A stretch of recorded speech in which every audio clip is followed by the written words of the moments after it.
திருமூலரின் திருமந்திரப் பேழைக்கு உங்களை அன்புடன் வரவேற்கிறோம்.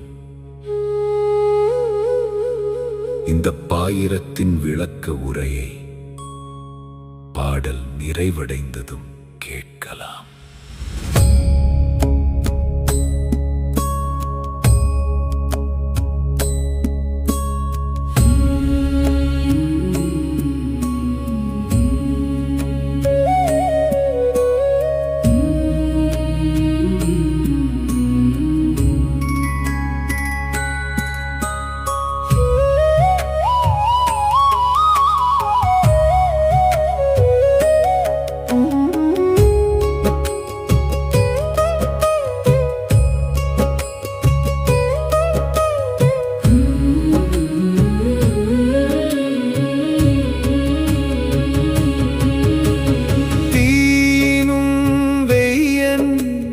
புனலினும் தண்ணியன் ஆயினும் ஈசன் அருளறிவாரில்லை.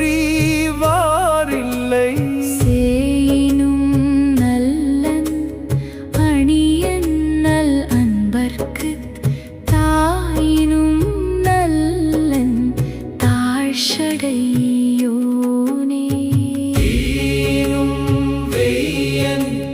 புனலினும் தன்னியன் ஆயினும் ஈசன் அருளறிவாரில்லை.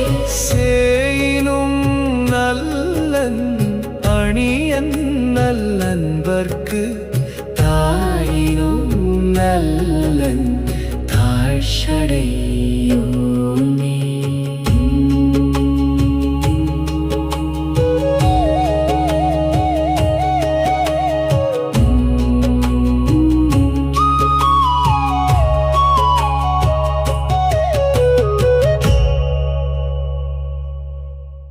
தீயினும் வெய்யன் புனலினும் தண்ணியன் ஆயினும் ஈசன் அருளறிவாரில்லை. சேயினும் நல்லன் அணியன் நல் அன்பர்க்கு தாயினும் நல்லன் தாழ்ச்சடை யோனே. தத்துவ விளக்கவுரை. தீயினும் வெய்யன் புனலினும் தண்ணியன் ஆயினும் ஈசன் அருளறிவாரில்லை.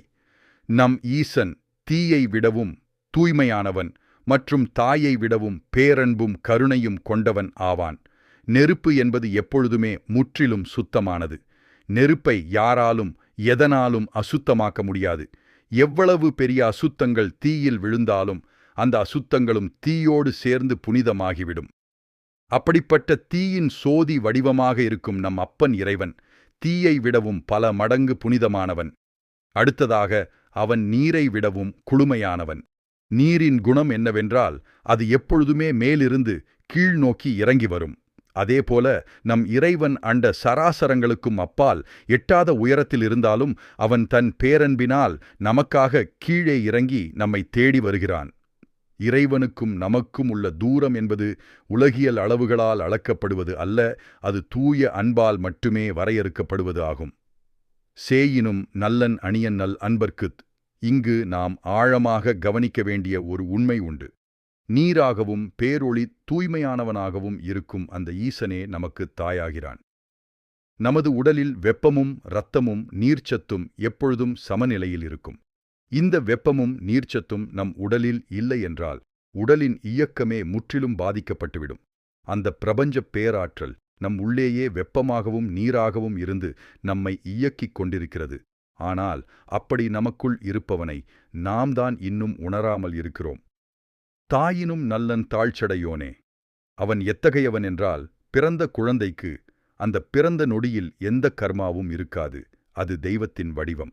அதுபோல நம் சிவபெருமான் ஒவ்வொரு நொடிக்கும் புதுப்பிறந்த குழந்தை போல இனியவன் மற்றும் மிக தூய்மையானவன். அவன் அனைத்து உயிர்களுக்கும் தந்தையாக மட்டுமல்லாமல் ஒரு தாயாகவும் இருந்து காக்கின்றான். தாழ்ச்சடையோன் என்றால் இறைவனின் சடைமுடி விரிந்து பரந்து தாழ்ந்து கீழ் நோக்கி இறங்கியிருக்கும் என்று பொருள்.